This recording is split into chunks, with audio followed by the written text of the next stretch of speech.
বৈশাখের অপরাহ্নে সূর্যের তেজ তখনও কমেনি। তার মধ্যে ভোট প্রচারে নৈহাটির বিজেপি প্রার্থী সুমিত্র চট্টোপাধ্যায়। সাহিত্য সম্রাট বঙ্কিমচন্দ্র চট্টোপাধ্যায়ের পরিবারের সদস্য সুমিত্রবাবু সরকারি চাকুরে ছিলেন। সেসব ছেড়ে সোনার বাংলা গড়ার নরেন্দ্র মোদীর স্বপ্ন সফল করতে ভোট ময়দানে নেমেছেন তিনি। পাড়ায় পাড়ায় গিয়ে কথা বলছেন ভোটারদের সঙ্গে, বুঝিয়ে বলছেন বিজেপি সরকার গঠিত হলেই ঘুচবে বেকারত্ব, তৈরি হবে কর্মসংস্থান, নিশ্চিত হবে নারীদের নিরাপত্তা, আর রাজ্যে ফিরবে আইনের শাসন, স্ফুরিত হবে গণতন্ত্র। ভোট প্রচারের ফাঁকেই মাধ্যমের মুখোমুখি হয়ে নৈহাটির জন্য তার পরিকল্পনার কথা অকপটে তুলে ধরলেন সুমিত্রবাবু। সুমিত্রদা, আপনাকে মাধ্যমে স্বাগত। দাদা, নৈহাটির বিধানসভায় বাড়িতে ভোট প্রচারে গিয়ে কেমন সাড়া পাচ্ছেন? ভালো সাড়া। নৈহাটির মানুষরা, আমার তো রুট নৈহাটিতে, আমার শিকড় নৈহাটিতে, আর চাকরির সূত্রে আমাকে বাইরেই থাকতে হয়েছে। তবে হ্যাঁ, এখানে আমি আমার বাড়িতে আসতাম, এমন নয় যে বাড়ির সঙ্গে আমার কোনো কানেকশন ছিল না। পার্টিকুলারলি রথের সময় তো আসতাম, তারা দেখে চিনতেও পারছে, হ্যাঁ দাদা আপনাকে ওই জায়গা দেখে যথেষ্ট ভালো ফেরত পাচ্ছে। দাদা, বিজেপি কেন? আপনার তো একটা পারিবারিক ইতিহাস রয়েছে, তারপরে চাকরি করতেন, তারপরে হঠাৎ বিজেপি কেন? পারিবারিক ইতিহাসে তো আমরা কখনো হিন্দু বিরোধী নই, আর বিজেপি এমন একটা পার্টি যেটা রাষ্ট্রবাদী মুসলিমদেরও সাপোর্ট করে। তো বঙ্কিমবাবুর লেখার মধ্যে তো সেটাই ছিল। তো এই আদর্শে তো বিজেপি বিশ্বাস করে, তাই জন্যই আরো এই কারণে বিজেপি। আর বাকি দলগুলোকে দেখলাম, সবই তো পরিবার ভিত্তিক দল, তাই জন্য বিজেপি। দাদা, বঙ্কিমচন্দ্রের বন্দে মাতরমে তার 150 বছর ঘটা করে পালন করা হয়েছে কেন্দ্রীয় সরকারের তরফ থেকে, এমনকি সংসদে বন্দে মাতরম নিয়ে আলোচনাও হয়েছে এবং রাষ্ট্রীয় গীত হিসেবে বন্দে মাতরমের পুরো গানটা গাইতে হবে এবার থেকে বিভিন্ন সরকারি অনুষ্ঠানে। এই বিষয়টা নিয়ে কি বলবেন? এই বিষয়ে আমাদের সব থেকে দুঃখের কথা, আমরা একটা বিশেষ কারণে, বিশেষ কাউকে খুশি করার জন্য আমরা বন্দে মাতরমকে খণ্ডিত করে ফেলেছি। তো সেখানে বঙ্কিমবাবু যদি বেঁচে থাকতেন, মানে যখন খণ্ডিত হয়ে গাওয়া হতো, তাহলে বঙ্কিমবাবুও খুব কষ্ট পেতেন। তো এটা একমাত্র বিজেপি সরকার যে বন্দে মাতরম পুরো গানটা গাইতে হবে এবং বন্দে মাতরমে প্রকৃত সম্মান দিতে হবে, কারণ বন্দে মাতরম হচ্ছে আমাদের স্বাধীনতার বীজ মন্ত্র। তো বীজ মন্ত্রকে যে পুরো সম্মান দিতে হবে। এবং এই ব্যাপারে আর একটা কথা বলে রাখি, কংগ্রেসের সময় রাজেন্দ্র প্রসাদ বলেছিলেন বন্দে মাতরমকে এই সম্মান দেবার কথা, কিন্তু কংগ্রেস মানেনি, বা ওনারা তো কংগ্রেস তো বেসিক্যালি প্ল্যাটফর্ম, যে যা উঠে পড়ে, তো ওনারা মানেনি। আর আমাদের ভারতীয় জনতা পার্টি যে বীজমন্ত্রকে প্রকৃত সম্মান দেওয়া উচিত, সেই সম্মান দিচ্ছে। এটা তো আমি বঙ্কিমবাবুর রক্ত যেহেতু গায়ে আমারও বইছে, এটা তো আমাদের ভালো লাগে, আমি নিজেকে গর্বিত বোধ করি। এই যে আমরা জানতে পারছি যে বঙ্কিমচন্দ্র তার হচ্ছে বন্দে মাতরম নিয়ে একটা কি বলে মিউজিয়াম হওয়ার কথা চলছে। হ্যাঁ, চলছে। আমাদের সরকার এলে এখানে মিউজিয়াম হবে, নট অনলি মিউজিয়াম হবে, এটা একটা টুরিস্ট হাবও হবে। কারণ নৈহাটি এমন একটা জায়গা, কলকাতা থেকে একজন যদি আসে নৈহাটিতে পার্টিকুলারলি, এখানে দর্শনীয় স্থান হচ্ছে বঙ্কিমবাবুর বাড়ি, বড়মার মন্দির। তা এটা দেখে এক রাত্রির কাটিয়ে লোকে যেতে চাইবে, কারণ এসেই তো আর তাড়াহুড়ো করে নৈহাটি লোকালে এলো শিয়ালদা থেকে আর চলে গেল, তা তো নয়। তো মিউজিয়ামও থাকবে, তার উপরে এখানে একটা টুরিস্ট হাবও হবে, এখানে মানুষের এমপ্লয়মেন্ট জেনারেশনও হওয়ার সুযোগ থাকছে। দাদা, আপনি দীর্ঘদিন শ্রম দপ্তরে চাকরি করেছেন, তারপর এই যে রাজ্যের কর্মসংস্থান তার পরিস্থিতি, এটা নিয়ে কি বলবেন?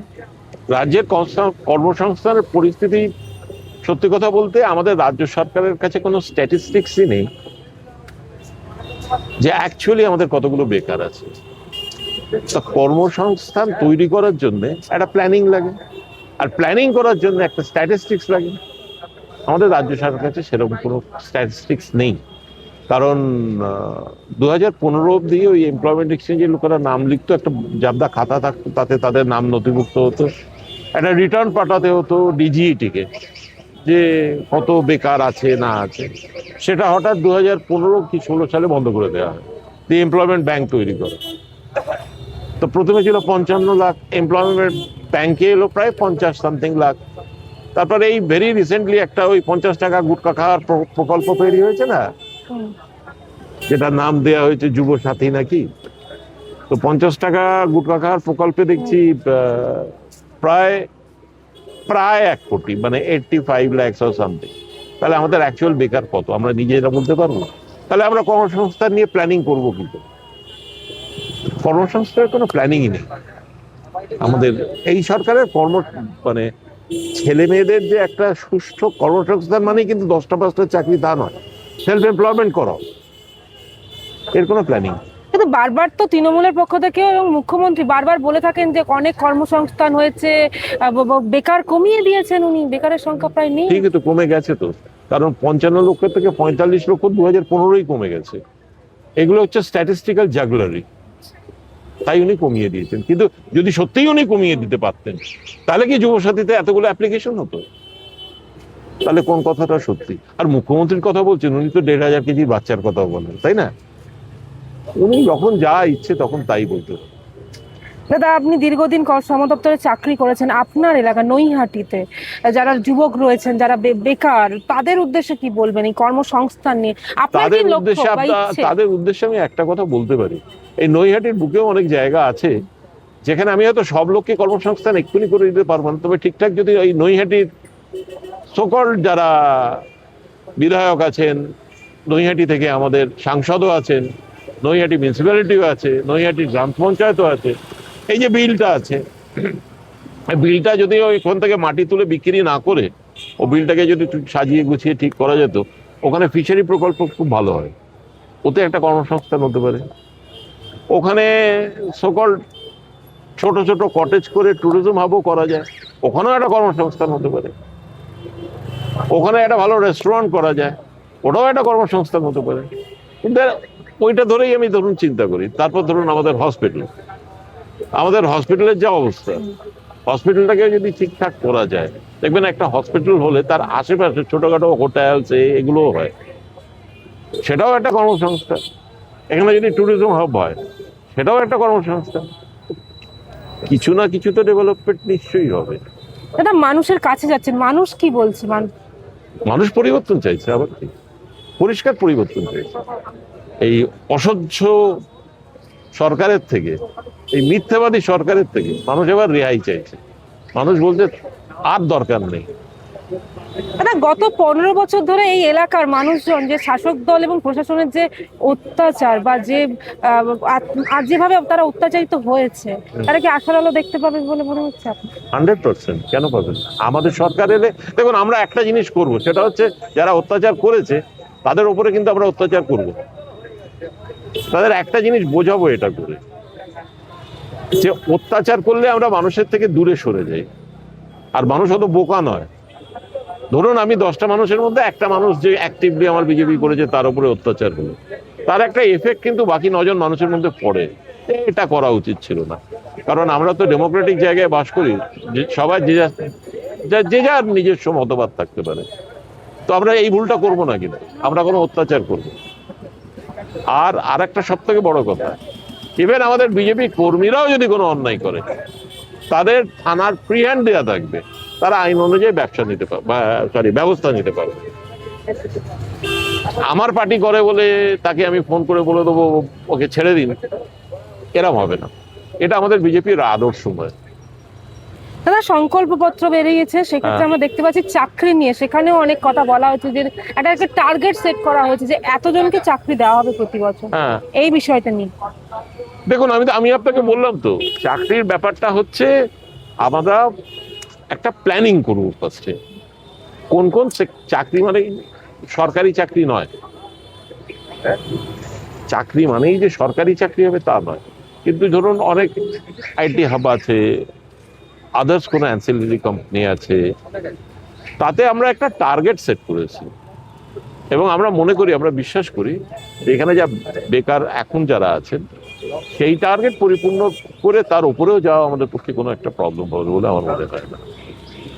দাদা, আমরা দেখেছি একের পর এক কেন্দ্রীয় প্রকল্পের নাম বদল করে রাজ্যবাসীকে বিভ্রান্ত করার চেষ্টা চলেছে, তা কি সাধারণ মানুষকে বোঝাতে পেরেছেন? বা তারা সাধারণ বুঝতে মানুষ কি পেরেছে? অতই বোকা? আমরা যদি শুনুন, আমরা না মনে করি যে সাধারণ মানুষ বোধহয় বোকা, যা বলবো তা বুঝে যাবে। সাধারণ মানুষ অতটা বোকা নয়। কেন্দ্রীয় সরকারের যে প্রকল্প, যেমন আপনি যেটা বলছেন, স্বচ্ছ ভারতকে হয়ে গেছে নির্মল বাংলা, তারপর PMRY কে হয়ে গেছে পথশ্রী, তাই এইসব বিশ্রী বিশ্রী সব শ্রী হয়েছে, এটা সাধারণ মানুষ পরিষ্কার বলছে। কারণ কেন্দ্রীয় কোনো প্রকল্প, যেমন আপনাকে একটা গ্লেয়ারিং এক্সাম্পল দিই, এই যে ফ্লাইওভার হয়েছে এখানে, এই ফ্লাইওভারটা করেছে national highway authority of India. এটার ক্রেডিট কে নিচ্ছে?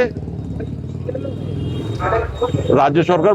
এমন ভাবে দেখাচ্ছে যেন ওটা রাজ্য সরকার করেছে। তো রাজ্য সরকার আমাদের কেন্দ্রীয় সরকারের সব প্রকল্প, সব জিনিস আমাদের থেকেই করছেন, নাম দিয়ে দিচ্ছেন নিজেদের। আর আমাদের মাননীয় তো স্বভাবই আছে সবকিছুরই একটা নাম দিয়ে দেয়া, তাই উনি শখ করে এই নামগুলো দিচ্ছেন। দাদা, এখানকার সাধারণ মানুষের উদ্দেশ্যে কি বলবেন? সাধারণ মানুষের কি আমি একটা কথা ফার্স্ট যেটা বলবো, সেটা হচ্ছে সুষ্ঠু প্রশাসন পাবে, যেটা আমি আপনাকে কিছুক্ষণ আগে বললাম। সুষ্ঠু প্রশাসন 100 বার পাবে, যেটা মানুষ চায়। আমাদের সরকার এটা মেয়েদের বলবে না যে রাত্রির 8টার পরে বাইরে বেরিও না। দাদা, নারী সুরক্ষা যেটা নিয়ে আমরা দেখলাম, এই বিষয়টা যেটা আমাদের পশ্চিমবঙ্গের ক্ষেত্রে বারবার আমরা দেখতে পাচ্ছি, নারী সুরক্ষা প্রশ্নের মুখে পড়ছে। এই বিষয়টা নিয়ে যদি বলেন। নারী সুরক্ষা মানে কি?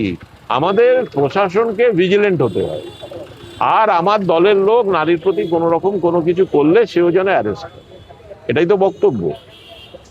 এই সরকার প্রথম যখন আসে, পার্কস্ট্রিট ঘটনাটায় কি বলে, কেউ কেউ ওনাদের বড় বড় নেতা বলে যে ওই মহিলাটারই দোষ ছিল।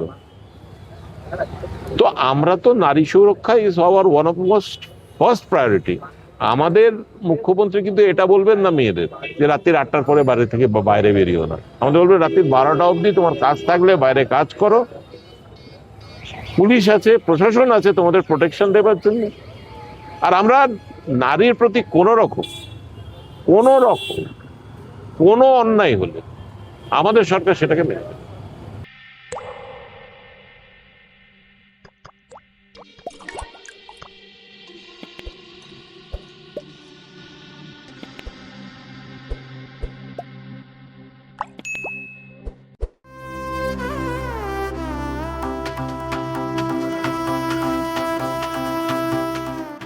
भारत विविधताओं का देश और भारत के हृदय में मध्य प्रदेश, जहां आस्था, प्रकृति और विकास एक साथ आगे बढ़ते हैं।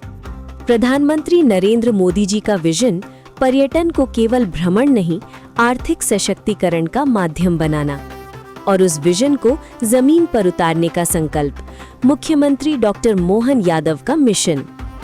पीएम श्री पर्यटन वायु सेवा इंदौर, भोपाल, उज्जैन, ग्वालियर, जबलपुर, रीवा और खजुराहो को जोड़ती नई उड़ानें, तीर्थयात्रियों और पर्यटकों के लिए बेहतर सड़कें, ठहरने की आधुनिक सुविधाएं, महाकालेश्वर ज्योतिर्लिंग आस्था का कालजयी केंद्र, ओमकारेश्वर ज्योतिर्लिंग अद्वैत चेतना का तीर्थ, अमरकंटक नर्मदा का उद्गम, चित्रकूट राम कथा की पावन भूमि, Kanha tiger reserve, Bandhavgarh tiger reserve, Pench tiger reserve, प्रकृति संरक्षण के साथ इको टूरिज्म का विस्तार, कूनो और गांधी सागर वन्यजीव संरक्षण की नई पहचान, प्राणपुर, सावरवानी और लाडपुर खास सर्वश्रेष्ठ पर्यटन ग्राम, चंदेरी का क्राफ्ट हैंडलूम टूरिज्म विलेज रोजगार और परंपरा का संगम। मोदी जी का विजन भारत को वैश्विक पर्यटन मानचित्र पर अग्रणी बनाना, यादव जी का मिशन मध्य प्रदेश को उस विजन की धुरी बनाना। मध्य प्रदेश आस्था, प्रकृति और विकास का संगम।